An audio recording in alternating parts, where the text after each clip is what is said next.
Hey, so I am going to show you how I made this Stardew inspired magnet. Now, I got these pack of canvas magnets from Hobby Lobby. It was 4 to a pack and I thought it was a really good deal. So I first primed the canvas with some gesso, making sure I cover the edges as well. And for my design, it's going to be like a picture frame in Stardew, like you would hang on the wall. So I mark off the edges of where the frame's going to be and I get started. So I'm going for a sky that fades from pink to purple to blue. It is inspired by something I saw, and I don't believe it's in the Stardew artwork, but it is inspired by Stardew. So we make the colors of the sky fading from pink to purple into blue. And I do this by going from line to line, color to color. I absolutely love this third color here. It's like a combination between purple and blue. And I put this Province Sky Blue by Deco Art for the next color. However, I did think it was a little bit too dark, so I went ahead and put a lighter color on top instead. And that happens sometimes where I just feel like the color isn't right, so you can always go back and correct. There's an easy way to fix things, so I just covered that sky color with a lighter color.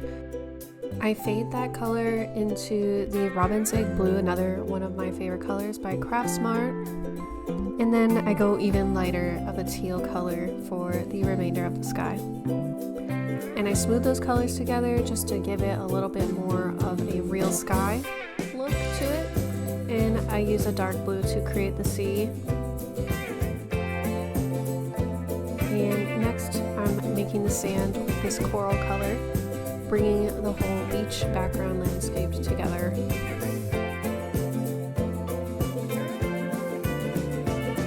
Before moving on, I go back and touch up some of those top colors just to make sure they blend a little bit more nicely.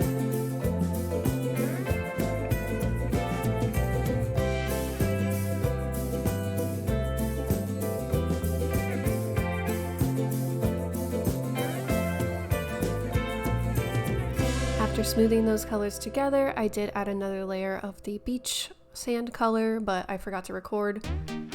And then I jump from there to creating the sun. So I start by using a dotting tool just to guide me in the creation of this shape of the sun. And I take a few times to add a little bit more layers of paint.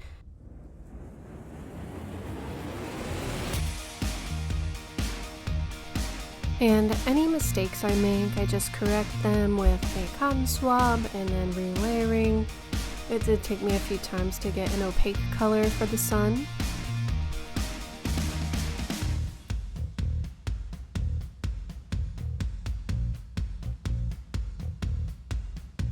With how the sun came out, I add these lines in the sky and they range in different colors. As you'll see, I use yellow around the area of the sun just to emphasize the shine of the sun in the sky, and other colors to make some sort of texture in the sky. And this is very much how the art looks in Stardew Valley.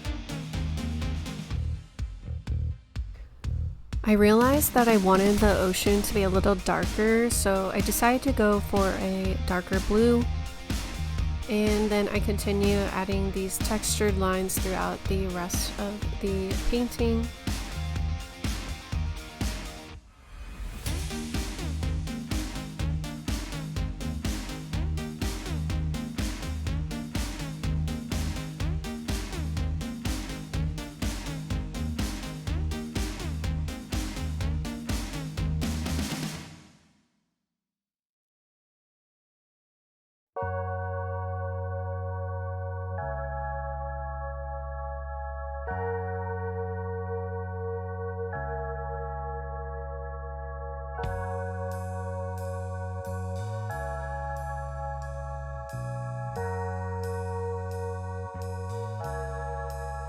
So I make the sand connect to the ocean color by adding another layer of the same paint for the sand.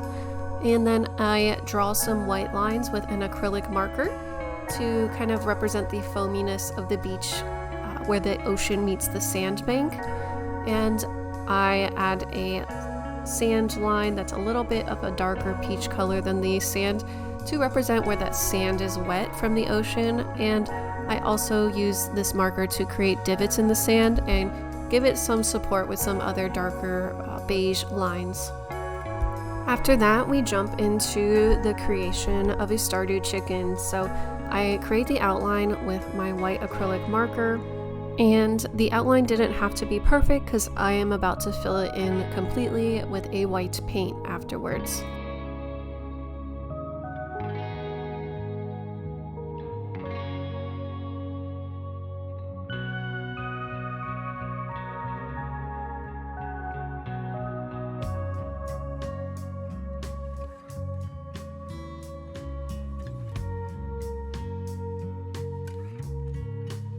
After that's done and dried, I go ahead and outline the chicken with a dark brown.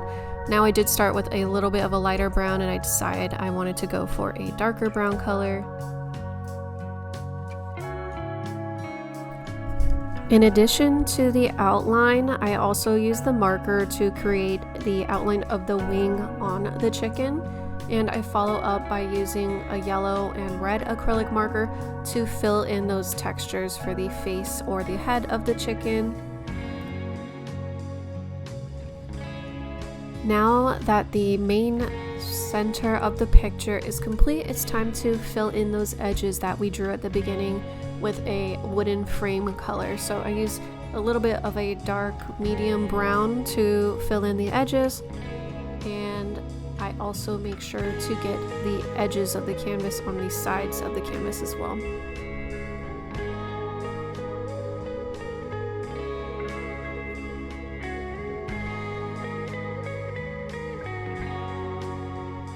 And I covered up a little bit more of the pink section with the brown than I wanted to, so I just go back and correct with a cotton swab to absorb the paint that was on the pink part and fix it easily there.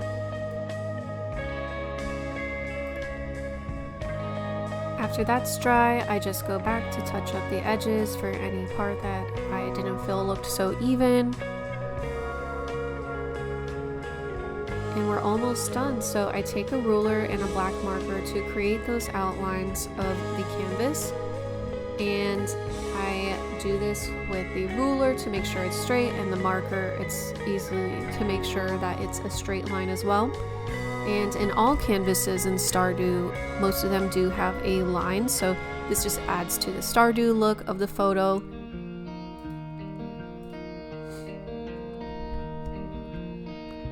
And I touch up those corners, and the chicken itself, I fill it in a little bit more just to make sure it's extra opaque.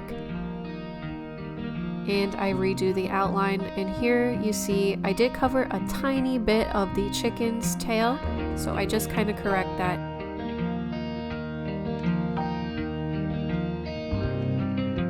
So for the last step, I'm adding a gloss varnish, and this gloss varnish, I cover it on the edges and the entire front of the canvas. This gloss varnish is going to seal that paint in and protect it from any damage to the paint. And this is going to also protect from any kind of damage from water as well. This is a great varnish for outdoor projects too, but I use it on indoor and outdoor projects for a gloss finish. And I make sure the layer is smooth and thin. And there we have it. I am done, and this is going on the fridge until I sell it, and you can check it out on my Etsy. Thank you for making it to the end of the video. Feel free to like, comment, and subscribe for more.